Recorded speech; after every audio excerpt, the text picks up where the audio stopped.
यीशु मसीह के नाम में आप सबको जय मसीह की। आइए हम निकालेंगे यूहन्ना की किताब 12 अध्याय उसका 25 और 26 पद। यहाँ इस प्रकार से लिखा है, जो अपने प्राण को प्रिय जानता है वह उसे खो देता है, और जो इस जगत में अपने प्राण को अप्रिय जानता है वह अनंत जीवन के लिए उसकी रक्षा करेगा।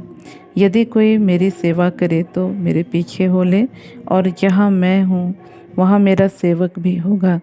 यदि कोई मेरी सेवा करे तो पिता उसका आदर करेगा। हाँ प्रियो, यहाँ देखते हैं यीशु मसीह ने कहा कि जो कोई अपने प्राण को प्रिय जानता है वह उसे जो है खो देगा करके कहता है, लेकिन जो अपने प्राण को जो है अप्रिय जानता है और जो है यीशु मसीह की सेवा करता है, उसके पीछे चलता है, तो वह क्या है अनंत जीवन के लिए उसको बचाता है। तो आज जो है हमको इस संसार में जो है अपने प्राण को प्रिय जानने की ज़रूरत नहीं है। कहने का मतलब कि डर के मारे या प्राण को बचाने के लिए जो है हमको परमेश्वर की सेवा से जो है पीछे हटने की ज़रूरत नहीं है, क्योंकि यदि हम परमेश्वर की सेवा से पीछे हट जाएंगे तो जो है हम अपने प्राण को जो है अनंत जीवन के लिए खो देंगे। लेकिन यदि हम जो है परमेश्वर पे भरोसा रखते हुए परमेश्वर के कार्यों को करते रहेंगे तो निश्चय परमेश्वर हमारी सुरक्षा भी करेगा, और जो है साथ ही साथ हमको जो है अपने राज्य में जो है प्रवेश करने के लिए अनुग्रह देगा।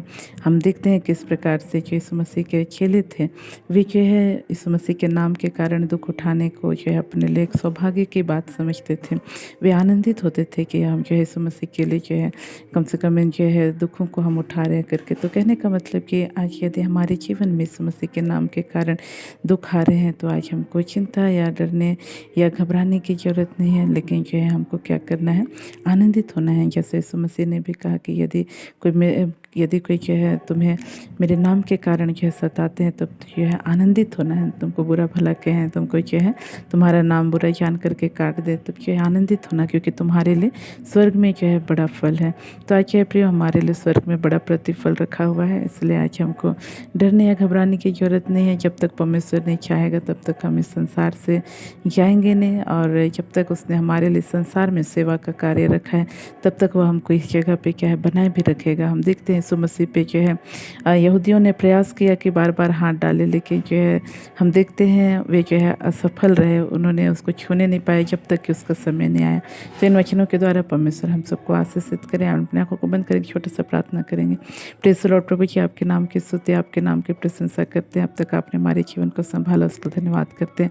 विशेषकर प्रार्थना करते हैं प्रभु जी, हालेलुया प्रभु जी, इस भाई के लिए जिसका नाम प्रभु सोहन है पिता, और ये आपकी सेवा से प्रभु पीछे हटना चाहता है, क्योंकि लोगों ने इनके विरुद्ध में प्रभु जी हाँ प्रभु जी बातें की है प्रभु, और इनके विरुद्ध में पिता परमेश्वर हालेलुया प्रभु जी कार्यवाही की है पिता। तो आप अनुग्रह कर प्रभु जी इनको हियाव दे, बल दे प्रभु जी, और ये भाई पीछे नहीं हटे, लेकिन प्रभु जी आपके पीछे संपूर्ण हृदय से चलते हुए आपके कार्यों को पूरा कर सके, ऐसा अनुग्रह कर पिता। विशेषकर प्रार्थना करते हैं तमाम भाई बहनों के लिए पिता परमेश्वर, जो नाना प्रकार की परिस्थिति से होकर गुजर रहे हैं, सताओं में से होकर गुजर रहे हैं प्रभु जी, सबको तो हियाव दे पिता परमेश्वर, अपने अंतिम समय तक प्रभु तेरी सेवा करते रहने के लिए बल दे, ताकत दे प्रभु जी। और प्रभु जी एक दिन पिता परमेश्वर आपके राज्य में प्रभु बड़े आनंद और हर्ष के साथ पिता परमेश्वर हालेलुया पिता परमेश्वर हालेलुया प्रभु प्रवेश करने के लिए अनुग्रह प्रदान कर पिता परमेश्वर। और प्रभु विशेषकर मैं इस वक्त प्रभु जी प्रार्थना करते इस भाई के लिए प्रभु जी, जिनके पूरे शरीर में प्रभु घाव हो गए हैं पिता परमेश्वर, इन घावों से प्रभु खून आता है प्रभु जी। तो आप अनुग्रह कर इस वक्त जगह करने वाली सामर्थ प्रभु इनके घाव में यीशु के नाम से प्रभु करने पाए, और यीशु के नाम से प्रभु ये भाई पूरी रीति साक्षात हो जाए, ऐसा है। और उसको धन्यवाद सतब प्रार्थना को यीशु के नाम मांगते हैं, आमीन। आप सबको जय मसीह।